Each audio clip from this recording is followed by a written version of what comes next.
Сәлеметсіздер ме білім алушылар? Бүгін біз 5-ші сынып математика пәні бойынша 3-ші тоқсанның 2-ші бжб-сы ондық бөлшектер және оларға амалдар қолдану тақырыбы бойынша қарастыратын боламыз. Бірінші есеп, есептеңіз. Бұл жерде ондық бөлшектерге қосу, азайту амалдары берілген.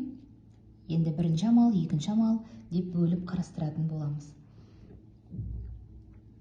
Бірінші амал 25 бүтін 1000-нан 759-ға қосамын 12 бүтін 10 мыңнан 3121-ді. Яғни жақшаның үшін орындап аламыз, және жақшаның үшін орындаған кезде де сол жақта қай амал бірінші тұр, қосу ма, азайту ма, соны орындаймыз. Бағандап қосамыз. 25 бүтін 1000-нан 759 қосамын 12 бүтін 10 мыңнан 3121. Ондық бөлшектерді қосқанда, азайтқанда әрбір разряд өзіне сәйкес разрядтың астында тұру керек. Үтірдің тұсына сай келіп тұру керек.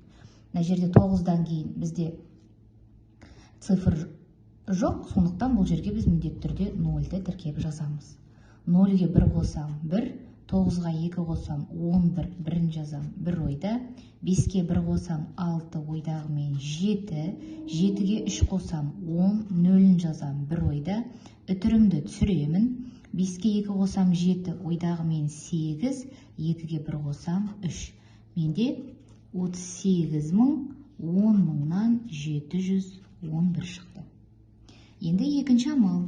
Осы 38 мың 10 мыңнан 711-ден азайтамын 7 бүтін 918-ді.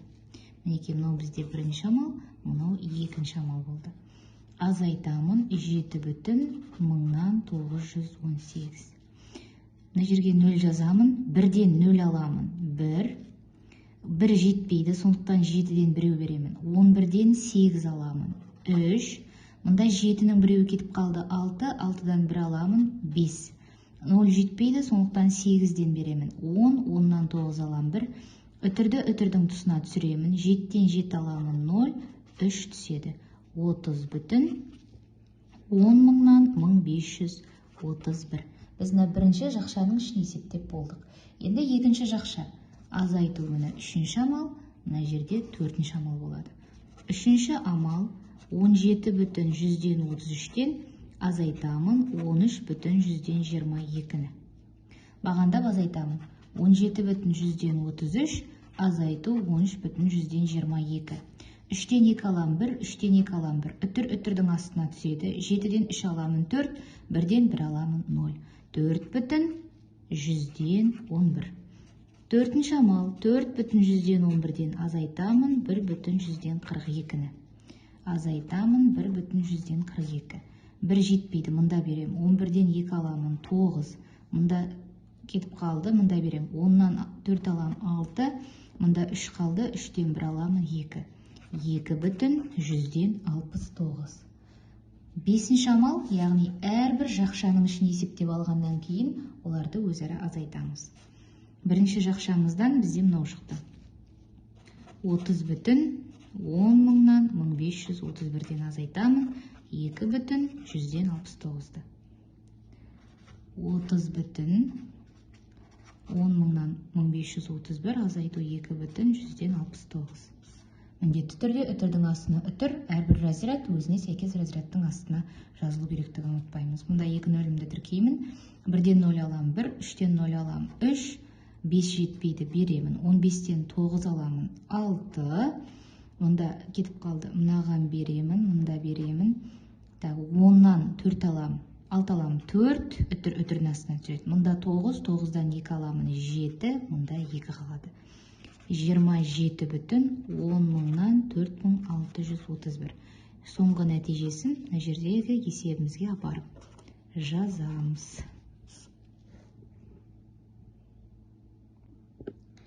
Екінші есеп. Футбол қақпаларының биіктігі 24400 мм. Бұл неше сантиметр, дециметр және 1 метр болады. Ол үшін есімізге түсіріп аламыз. 1 метрді 100 сантиметр бар. 1 дециметрде 10 сантиметр бар, 1 метрда 10 дециметр бар. 1 сантиметрде 100, 1 сантиметрде 10 миллиметр бар. Миллиметр. Сонда сантиметрге айналдыру үшін 24400 миллиметрді бөлемін 10-ға. 24400 миллиметрді 10-ға бөлсем, менде қалады 2440 сантиметр. Енді дециметрмен жазамын. Дециметрмен жазу үшін осы 24400 миллиметрімді бөліп тастаймын 100-ге. Себебі, егер 1 дециметрде 10 сантиметр болса, 1 сантиметрде 10 миллиметр болса, онда 1 дециметрде 100 миллиметр бар деген сөз. Сонда 244 дециметр болады. 24400 миллиметрді енді метрға айналдыру үшін, мінекей, 1 метрда 10 дециметр болса, 1 дециметрде 100 сантиметр болса, онда 1 метрда 1000 миллиметр бар деген сөз. Олай болса, біз 1000-ға бөлеміз. 1000-ға бөлген кезде қараңыздар. Мына жерде 10-ға бөлдік, мұндағы 1 0 бар, мұндағы 1 0-ді біз қысқартып жібердік, былайша айтқан кезде. Мұнда 100-де 2 0 бар, демек біз 2 0-мызды қысқартып жібердік. Енді мұна жерде 3 0 бар, сондықтан міне 2 0-мыз қысқарып кетеді және үтір қоямыз 24,4 метр.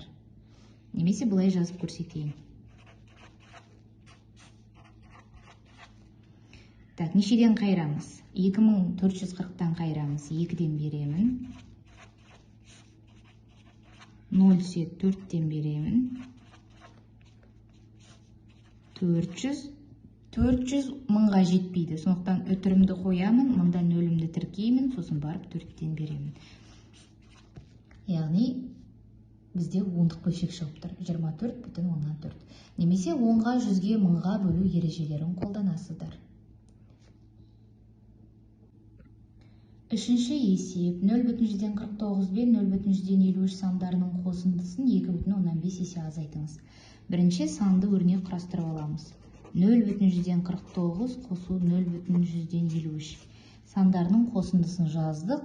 Есе азайтыңыз дегеніміз ол 2,15-ке бөлеміз деген сөз. Бірінші жақшаның ішіндегі қосуды орындап аламыз. 0,49-ға 0,53-ті қосамын. Үтірдің астына үтір жазылу міндетті. 9-ға 3 қосамын 12, екісін жазамын 1 ойда. 4-ке 5 қосамын 9, ойдағы мен 10, сонда 1,100-ден 2-ні бөлемін 2,15-ке. 10-дық бөлшекті 10-дық бөлшекке бөлемін. Бізде бөлінгіш деп аталады 1,100-ден 2, 2,15 бөлгіш деп аталады. Бөлгіштегі үтірімді бір орынға 10-ға қарай жылжытамын. Дәл солай бөлінгіштегі үтірімді де бір орынға 10-ға қарай жылжытамын. 10 бүтіннен қайырсам, ол 2,15-ке, 25-ке жетпейді, 0-ден беремін, үтірімді қоямын. 102. 102-нің ішінде 25, 4-ден беремін. 102-ден 100 аламын, 2. 2 қасына 0-імді тіркеймін, 20 жетпейді, тағы да 0-ден беремін, тағы 0 қосамын, 8-ден беремін, 8 бесім 40, 0-ін жазам 4 ойда, 16, 20, 0,408 шығады. Төртінші есеп, қабырғаларының өлшемдері берілген 9,185 метр және 6,4 метр болатын тіктөртбұрыш. Ұзындығы 9,185 метр, ені 6,4 метр болатын тіктөртбұрыш пен қабырғасы 7,5 метр болатын шаршының аудандарын салыстырып, үлкенін анықтаңыз, қаншаға үлкен екенін есептеңіз. Тіктөртбұрыштың ауданын есептеу үшін біз ені мен ұзындығын көбейтеміз. Шаршының ауданында есептеген кезде дәл сол формула қолданылады, бірақ бізде шаршы ол тіктөртбұрыштың дербес түрі, оның барлық қабырғалары тең, сондықтан а квадрат деп екі қабырғасының көбейтіндісін аламыз. Бірінші S тең болады 9,85-ті көбейтемін 6,4-ке. 9,85, ондық бөлшекті ондық бөлшекке көбейтеміз. Үтірлерді ескермейміз. 4-5-ім 20, 0-ін жазам 2 ойда. 8-4-ім 32, ойдағы мен 34, 3 ойда. 9-4-ім 36, ойдағы мен 39. 6-5-ім 30, 0-ін жазам 3 ойда. 6-8-ім 48, ойдағы мен 51, 5 ойда. 9-6-ым 54, ойдағы мен 59. 0, 4, 0, 12, 13. Енді үтір айырамыз. Ол үшін үтірден кейін 2 цифр, үтірден кейін 1 цифр. Барлығы 3, 3 орынға оңнан солға қарай. 1, 2, 3. 63,4 метр квадрат. Бұл тіктөртбұрыштікі. Енді шаршыныкін табамыз. 7,5-ті 7,5-ке көбейтемін. 7,5-ті көбейтеміз 7,5-ке. 5-5-ім 25, 2 ойда. 35, ойдағы мен 37. Дәл солай 5. Так, 3 ойда. 49, 52. 5, 2 бір ойда. 5, 6, 5. 2 орынға тұр айырамыз. 56,125 метр квадрат. Салыстырамыз. 63,4 үлкен бе, 56,125 үлкен бе? Әрине 63,4 үлкен. Және қаншаға үлкен есептеуіміз керек? Ол үшін 63,4-тен 56,125-ті азайтамын. 63,4 азайту 56,125. Ондық бөлшектен ондық бөлшекті азайтқан кезде міндетті түрде үтірдің астына әрбір разряд өзіне сәйкес разрядтың астына жазылу керек. Мұндан беремін. 14-тен 5 аламын 9. Мұнда 9 қал 9-дан 2 аламын 7. Үтірімді қоямын. 2 жетпейді. Мұнда бердім. 12-ден 6 аламын 6. Мұнда 5-тен 5 аламын 0. 6,179. Тіктөртбұрыштың ауданы үлкен және 6,179 метрға үлкен болады.